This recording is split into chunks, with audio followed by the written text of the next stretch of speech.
Hello everyone, कैसे हैं आप सब। Welcome at Learnology your study guide by me Sarita, जहां हम कर रहे हैं क्लास 11 बायोलॉजी। और आज स्टार्ट करेंगे मॉर्फोलॉजी ऑफ फ्लावरिंग प्लांट का पार्ट 2। तो चलिए जल्दी से स्टार्ट करते हैं आज की क्लास।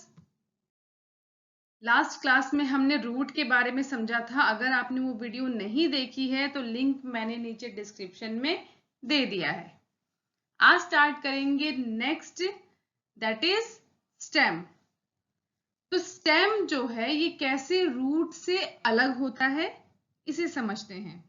तो स्टेम ये एक असेंडिंग पार्ट है of the axis bearing branches, leaves, flower and fruits. तो आप यहाँ देख सकते हैं ये है स्टेम, और इस स्टेम से डिफरेंट ब्रांचेस अराइज हो रहे हैं। यहाँ आपको लीव्स दिख जाएंगे, then flower and fruits. It develop from the plumule. तो जैसा कि हमने रूट में देखा था, रूट रेडिकल से डेवलप होता है, वैसे ही जो शूट है या स्टेम है ये प्लीम्यूल से डेवलप होता है of the embryo of germinating seeds. Stem के स्ट्रक्चर की बात करें तो स्टेम पे हमें नोड्स एंड इंटरनोड्स देखने को मिलता है। स्टेम का वो हिस्सा जहां से लीव्स अराइज होते हैं वो कहलाता है नोड रीजन, एंड दो नोड्स के बीच का जो गैप है ये कहलाता है इंटरनोड।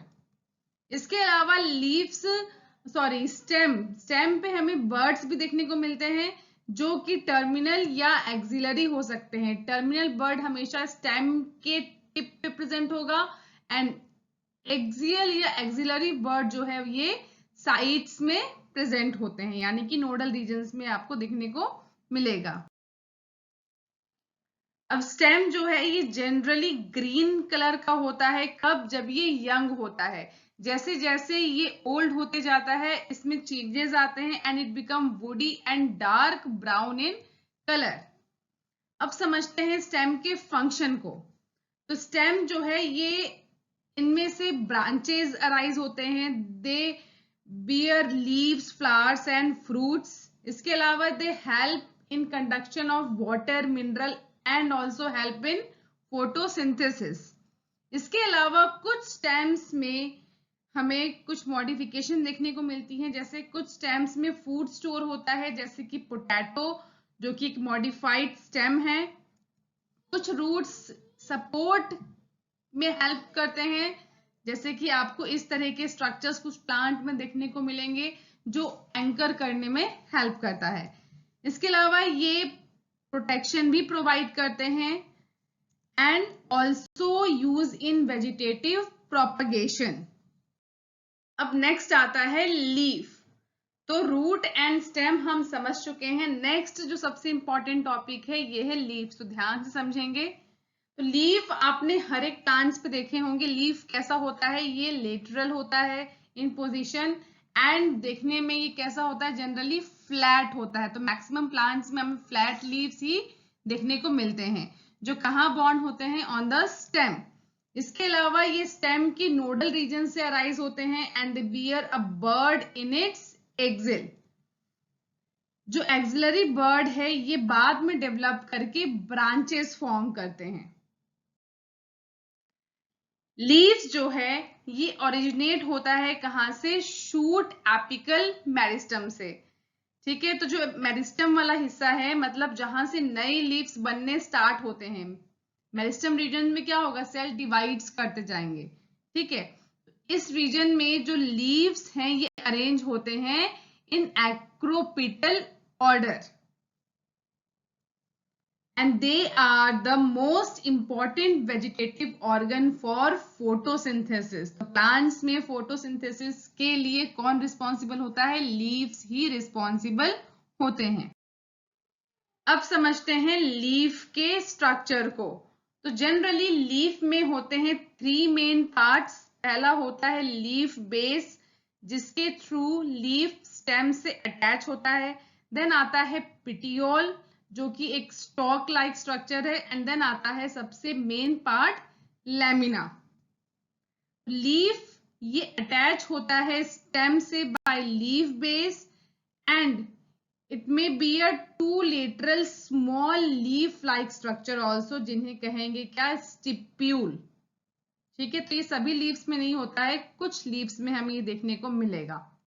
तो सबसे पहले समझते हैं लीफ बेस को।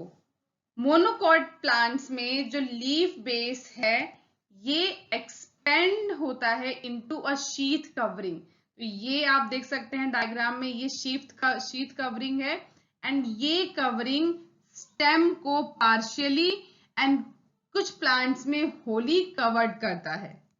देन जो लेग्यूमिनस प्लांट्स होते हैं इनमें लीफ बेस स्वलन होता है, थोड़ा मोटा होता है बेस में, एंड इस स्वलन पार्ट को कहा जाता है, यानी कि लीफ बेस को कहा जाता है पल्विनस।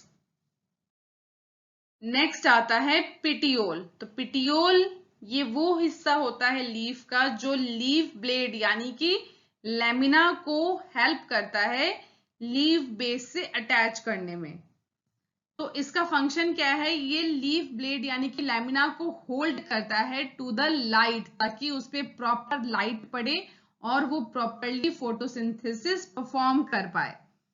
एंड इसके अलावा ये फ्लेक्सिबल होता है, जिसके कारण जो लीफ ब्लेड है ये इजीली हवा में फ्लटर कर पाती है। अगर ये स्टिफ होता है या हार्ड होता तो क्या होता, हवा के कारण ये टूट जाता और लीफ प्लांट से अलग हो जाती, बट ये फ्लेक्सिबल होता है जिससे ये इजीली लीफ जो है होल्ड कर पाती है किससे, प्लांट से, thereby cooling the leaf and bring fresh air to the leaf surface. Next आता है लीफ का सबसे इंपॉर्टेंट पार्ट जिसे लैमिना कहते हैं या फिर लीफ ब्लेड भी बोल सकते हैं। तो ये ग्रीन कलर का होता है and it is expanded part of leaf, जिस पे वेन्स एंड वेनलेट्स प्रेजेंट होते हैं। तो ये है लीफ का lamina part, this is entire lamina, जिस पे आपको बहुत सारे वेनलेट्स दिखेंगे एंड ये वेनलेट्स आपस में कंबाइन करके वेन्स फॉर्म करते हैं एंड बहुत सारी ये सारी वेन्स आपस में कंबाइन करके मिड रिब फॉर्म करेंगी। ठीक है, तो there is a middle prominent vein जिसे क्या कहते हैं, मिड रिब। इसका काम क्या है, तो it provide rigidity to leaf blade. तो ये जितनी भी वेन्स एंड वेनलेट्स हैं ये लीफ को रिजिडिटी प्रोवाइड करती हैं and it act as a channel of transport for water, mineral and food material. तो लीफ में जितना भी वाटर, मिनरल एंड फूड का ट्रांसपोर्ट है वो इन्हीं के थ्रू होता है। अब इनका जो शेप है या इनका जो मार्जिन है, apex region, surface and extent of incision, ये सभी कुछ वेरी करता है leaf to leaf, plant to plant. ठीक है, नेक्स्ट आता है वेनेशन। तो वेनेशन क्या होता है पहले ये समझ लेते हैं। अभी हमने देखा था वेन्स एंड वेनलेट्स लीव्स में, तो ये वेन्स एंड वेनलेट्स किस तरह से अरेंज्ड होती हैं किसी लीव्स में, इसी को कहा जाता है वेनेशन। तो सबसे पहले जो टाइप है वो होता है रेटिकुलेट, जिसमें जो वेनलेट्स हैं ये फॉर्म करती हैं एक नेटवर्क। ठीक है, इस तरह से, तो लीफ के ऊपर अगर जो वेनलेट्स हैं वो इस तरह का नेटवर्क फॉर्म करती हैं तो इस तरह का वेनेशन कहलाता है रेटिकुलेट वेनेशन, जो हमें डाइकोटिलिडन्स प्लांट्स में देखने को मिलता है। दूसरा है पैरेलल वेनेशन, जिनमें वेन्स इस तरह से नेटवर्क ना फॉर्म करके पैरेलली अरेंज्ड होती हैं, एक दूसरे के पैरेलल होती हैं, इसे कहते हैं पैरेलल वेनेशन, जिसका एग्जाम्पल है लीव्स ऑफ मोनोकॉट प्लांट्स। अब समझते हैं लीव्स की टाइप्स कौन कौन सी हैं। तो सबसे पहले आता है सिंपल लीव्स, जिसमें जो लैमिना पार्ट है यानी कि जो लीफ ब्लेड है वो या तो एंटायर होगा, यानी कि जो पूरा का पूरा लीफ है ये एक सिंगल लीफ हमें दिखेगा, या फिर अगर इनमें कहीं भी इंसिजन है यानी कि कहीं भी डिवीजन इस तरह से हमें कट कहीं देखने को मिलेगा तो ये कट भी कैसा होता है, पार्शियल होता है, यानी कि ये मिड रिब तक नहीं पहुंचता है। इस तरह के लीव्स कहलाते हैं क्या, सिंपल लीफ। सेकेंड आता है कंपाउंड लीफ। तो कंपाउंड लीफ कैसे डिफरेंट होते हैं सिंपल लीफ से? इनमें जो इंसिजन है ये कंप्लीट होता है एंड मिड रिब तक रीच करता है। तो यहाँ आप देख सकते हैं ये पूरा एक लीफ है जिसमें इंसिजन के कारण कई सारे लीफलेट्स हमें देखने को मिलेंगे। ठीक है, तो यहाँ आप दोनों में कंपेयर कर सकते हैं। यहाँ जो लीफ का डिवीजन है ये पार्शियल है, ये मिड रिब तक नहीं पहुंचा है, इसलिए सिंपल लीफ कहलाएगा। लेकिन अगर ये जो पार्टीशन है ये मिड रिब तक पहुंच जाता है तो ये बन जाता है कंपाउंड लीफ। और यहाँ हर एक ये छोटी छोटी लीव्स कहलाएंगी क्या? लीफलेट्स। अब एक काफी इंपॉर्टेंट बात है, दोनों ही लीव्स यानी कि सिंपल एंड कंपाउंड लीव्स, दोनों ही लीव्स का जो पिटियोल हिस्सा है इसके बेस पे प्रेजेंट होता है एक्सिलरी बर्ड।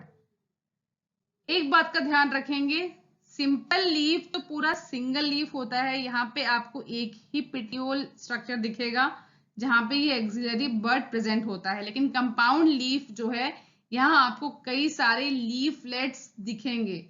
तो ये लीफलेट्स को आप लीफ से कंफ्यूज नहीं करेंगे, लीफलेट्स अलग है लीफ से। ये पूरा एक क्या है? लीफ है जिनमें कई सारे लीफलेट्स प्रेजेंट होते हैं। इन सबका ये एक ही पिटियोल है जिसके बेस पे एक्सिलरी बर्ड प्रेजेंट होगा। तो यही यहाँ लिखा है, a bird is present in axial of petiole in both simple and compound leaves but not in the axil of leaflets of the compound leaf। यहाँ compound leaf के और leaflets के axil पे हमें कोई birds नहीं देखने को मिलेगा। ठीक है, अब जो कंपाउंड लीव्स हैं ये अगेन दो टाइप की होती हैं। पहला है pinnately compound leaf.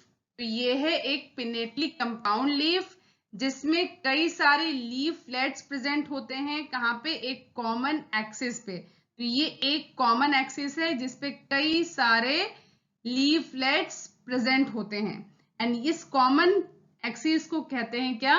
Rachis. Example है नीम। नेक्स्ट आता है पामेटली कंपाउंड लीफ। तो ये है एक पामेटली कंपाउंड लीफ। इसमें जो लीफलेट्स हैं ये अटैच होते हैं एक कॉमन पॉइंट से, that is at the tip of petiole. तो पिटियोल पूरे एंटायर पिटियोल पे ना अटैच होके ये लीफलेट्स एक कॉमन पॉइंट से अराइज होते हैं। इस तरह का जो अरेंजमेंट है ये कहलाता है पामेटली कंपाउंड लीफ। एग्जाम्पल है इसका सिल्क, कॉटन। तो दोनों में डिफरेंस क्या है ये आपको समझ में आ जाना चाहिए। नेक्स्ट आता है फाइलोटैक्सी, जिसमें हम स्टडी करते हैं लीव्स के अरेंजमेंट को, यानी कि लीफ के पैटर्न को, कि लीफ किस तरह से किस पैटर्न में अरेंज्ड है स्टेम या ब्रांच पे। तो ये तीन तरह का होता है, अल्टरनेट, ऑपोजिट एंड व्हर्ल। सबसे पहले हम अल्टरनेट को समझते हैं। तो अल्टरनेट में क्या होता है, हर एक नोड से एक ही लीफ अराइज होता है एंड ये ऑल्टरनेट मैनर में होता है। यानी कि अगर एक नोड से लीफ राइट की तरफ अराइज हो रहा है तो उसी के नेक्स्ट नोड से जो लीफ है वो लेफ्ट की तरफ अराइज होगा। तो एक राइट लेफ्ट, इस तरह से ये ऑल्टरनेट मैनर में अरेंज्ड होते हैं। एग्जाम्पल है China rose, mustard and sunflower. अगर आपके आसपास इनमें से कोई भी प्लांट है तो आप जाके वहां पे इस पैटर्न को स्टडी कर सकते हैं। नेक्स्ट आता है ऑपोजिट। ऑपोजिट में क्या होता है, हर एक नोड से दो लीव्स अराइज होते हैं, यानी कि one pair of leaves arise होते हैं from a single node and they both are opposite to each other. इससे पहले ऑल्टरनेट था जहां पे लीव्स ऑल्टरनेट थे एंड हर एक नोड से सिंगल लीफ अराइज हो रहा था, बट यहाँ हर एक नोड से दो लीव्स अराइज होंगे and each are opposite to each other. Example है Calotropis and guava plant. And last आता है वर्ल्ड। वर्ल्ड में क्या होता है कि जो नोडल रीजन है वहां से एक या दो लीव्स ना अराइज होकर के कई सारे लीव्स एक साथ अराइज होते हैं। तो यहाँ आप देख सकते हैं एक नोड है, एक नोडल रीजन से यहाँ पे 7 लीव्स निकल के आ रहे हैं। तो ये कहलाता है क्या? World pattern. एग्जाम्पल है एल्स्टोनिया। आई होप आपको आज के सारे टॉपिक्स अच्छे से समझ आ गए हैं। अगर हाँ तो वीडियो को लाइक कीजिए, साथ ही मेरे चैनल को सब्सक्राइब कीजिए एंड साथ में दिए गए बेल आइकन को भी प्रेस कर दीजिए, जिससे कि मेरी लेटेस्ट वीडियो की नोटिफिकेशन आपको मिल जाए। साथ ही अगर आपको आज के इस वीडियो में कोई भी डाउट है तो आप नीचे कमेंट सेक्शन में पूछ सकते हैं या फिर मुझे टेलीग्राम पे भी ज्वाइन कर सकते हैं। लिंक मैंने नीचे डिस्क्रिप्शन में दे दिया है। नेक्स्ट वीडियो में हम स्टार्ट करेंगे टॉपिक द इन्फ्लोरेसेंस से। तब तक स्टूडेंट्स आप आज का टॉपिक अपनी एनसीईआरटी बुक में अच्छे से रीड कर लेंगे, जिससे कि आप कॉन्फिडेंट हो जाएं कि अब तक की क्लास में हमारा एनसीईआरटी से सब कवर हो गया है। Till that, stay happy, stay healthy. See you soon. Bye bye. Thank you.